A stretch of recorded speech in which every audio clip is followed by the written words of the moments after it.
The third book of Moses, called Leviticus. Chapter 1.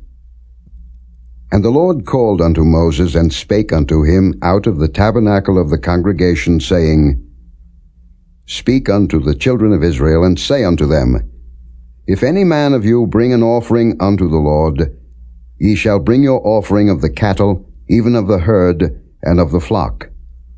If his offering be a burnt sacrifice of the herd, let him offer a male without blemish. He shall offer it of his own voluntary will at the door of the tabernacle of the congregation before the Lord. And he shall put his hand upon the head of the burnt offering, and it shall be accepted for him to make atonement for him.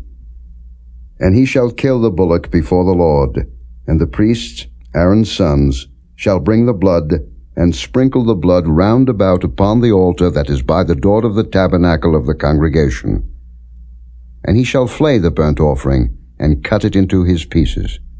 And the sons of Aaron the priest shall put fire upon the altar, and lay the wood in order upon the fire.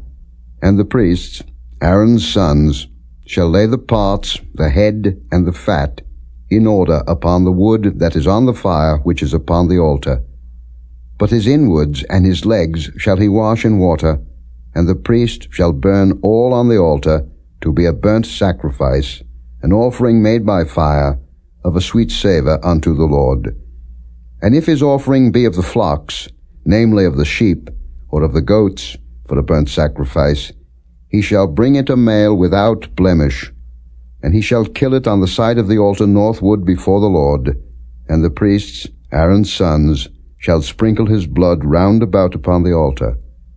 And he shall cut it into his pieces, with his head and his fat, and the priest shall lay them in order on the wood that is on the fire which is upon the altar.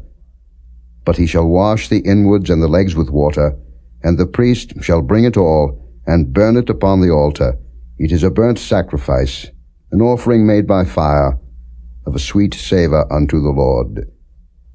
And if the burnt sacrifice for his offering to the Lord be of fowls, then he shall bring his offering of turtle doves, or of young pigeons.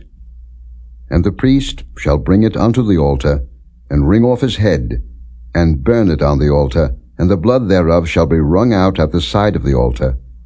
And he shall pluck away his crop with his feathers, and cast it beside the altar on the east part, by the place of the ashes. And he shall cleave it with the wings thereof, but shall not divide it asunder. And the priest shall burn it upon the altar, upon the wood that is upon the fire. It is a burnt sacrifice, an offering made by fire, of a sweet savour unto the Lord.